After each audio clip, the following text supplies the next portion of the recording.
Salut tout le monde, donc je vous retrouve pour une vidéo particulière puisque j'ai déjà sorti une vidéo aujourd'hui. En fait j'avais tourné toutes mes vidéos à l'avance, mais il s'avère qu'il va y avoir le French Readathon qui va commencer, donc Readathon, et que j'ai envie d'y participer. Donc il fallait que je fasse une petite vidéo pour vous en parler, pour vous encourager à le faire et pour vous montrer surtout les ouvrages que j'ai choisis. Donc oui, donc je me suis dit que c'était bien de le sortir aujourd'hui vu que je viens de terminer le challenge arc-en-ciel, enfin je viens de publier le vlog concernant le challenge arc-en-ciel que j'avais réussi haut la main. Donc voilà, il y a 8 thèmes pour le French Readathon. Donc ça dure du 13 au 19, donc une semaine. Du 13 à partir de minuit 1 et jusqu'au 19 au soir à minuit. Du coup, il y a 8 thèmes, mais il faut choisir que 7 livres, si j'ai bien compris le principe. Et en gros, c'est pour avoir un thème libre d'être supprimé. Donc, premier thème, c'est un livre dont la couverture vous fait penser à l'été. Donc j'ai choisi celui-ci, Les étoiles en moi, de Andrea Seigel et Brent Bradshaw, que je voulais lire depuis longtemps, qui fait partie de la nouvelle collection New Way, la nouvelle maison d'édition, que j'avais repérée depuis très longtemps et que j'avais acheté et emmené en vacances avec moi puisque je ne suis pas chez moi. Et ça tombait parfaitement bien puisque ça correspond tout à fait au thème et que je n'ai pas encore commencé. Donc je vais pouvoir lire celui-ci. Ensuite il fallait un thème, un livre contemporain.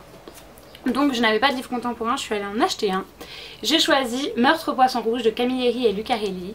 Donc il a l'air juste trop bien, c'est un roman épistolaire entre un policier qui demande des conseils à son confrère en Italie, enfin en Sicile, pour résoudre une affaire et en fait il s'envoie des preuves, des textes, des idées, etc.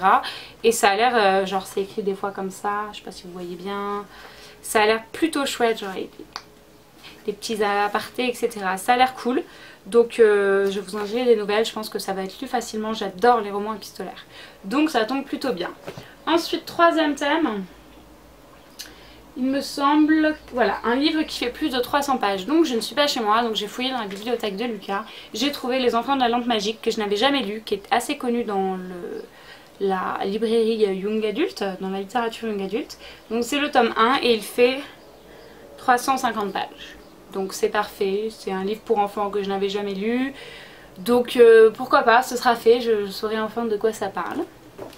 Ensuite, un livre avec dans le titre le nom d'un personnage. J'ai emprunté à Lucas aussi Paulo Coelho, Véronica décide de mourir, que je ne connaissais pas, mais j'adore Paulo Coelho, même si je n'ai pas lu grand chose de lui. Je pense que je vais adorer ce livre parce que voilà, c'est un auteur un peu fantastique, enfin... C'est un auteur génial, il fait pas du tout du fantastique, je m'embrouille. Bref, je pense que je vais avoir du mal à le lire par contre parce que je sais que le seul que j'ai lu, L'Alchimiste, j'avais mis pas mal de temps à le lire parce que j'aimais bien justement prendre mon temps. Là je n'ai pas le temps de prendre mon temps mais on va faire en sorte de réussir à le lire dans les temps quand même. Ensuite un livre en VO. Donc certes un livre en VO c'est un peu mal formulé parce qu'un livre en VO ça peut être un livre en français vu que c'est en version originale. Mais j'ai fait l'effort de choisir un livre en anglais. Donc c'est Errolstein A. Candy que je vous avais présenté dans une vidéo sur mes achats livresques du mois de juin et que j'avais emmené en vacances dans l'espoir de le commencer. Et là je vais devoir le finir, ça va être très très dur. Je pense que je le lirai en dernier de façon à ne pas être trop déçue si je ne l'ai pas fini d'avoir pu lire les 6 autres livres juste avant. Il fait très chaud. Ok, on enchaîne. Un livre que l'on t'a choisi dans ta PAL, donc dans ta pile à lire. Je n'avais pas ma pile à lire sur moi évidemment, donc j'ai dit à Lucas quand on allait au magasin de me choisir un livre qui m'a offert. Du coup c'est Le Club du Suicide de Robert Louis Stevenson, qui est celui qui a écrit Dr Jekyll et Mr Hyde, que je n'ai pas lu mais qui me semble être un très bon roman. Et il a l'air plutôt super chouette, je l'ai feuilleté. Il fait pas beaucoup de pages, il a l'air d'être facile à lire et hyper dans une ambiance un petit peu morbide et mystérieuse. Ça a l'air plutôt cool. Enfin, dernier livre que j'ai choisi, c'était pour le thème un roman qui a été adapté ou qui va être adapté cinématographiquement, donc série ou film. J'ai choisi Brokeback Mountain, donc dans la librairie de Lucas, pareil, dans la bibliothèque de Lucas, de Annie Proulx, que je n'ai jamais lu et que je n'ai jamais vu surtout, donc c'est plutôt cool parce que ça va me permettre de enfin voir le film après l'avoir lu. Et c'est une nouvelle, donc plutôt courte, c'est plutôt agréable à lire je pense. Je ne sais pas du tout de quoi ça parle, je sais juste que ça parle d'homosexualité mais je ne sais pas du tout dans quelles conditions et ce que c'est l'histoire autour. Voilà, dernière chose c'est que du coup moi j'ai choisi 7 livres parmi les 8 thèmes et que le 8e thème c'était un livre qui n'est pas ton genre de prédilection. Donc moi j'ai exclu ce thème là. Si vous voulez le faire vous pouvez bien sûr l'incorporer et en enlever un autre. Je vous encourage à le faire, je trouve que c'est l'été, c'est le moment où on peut lire plein de livres donc c'est vraiment chouette.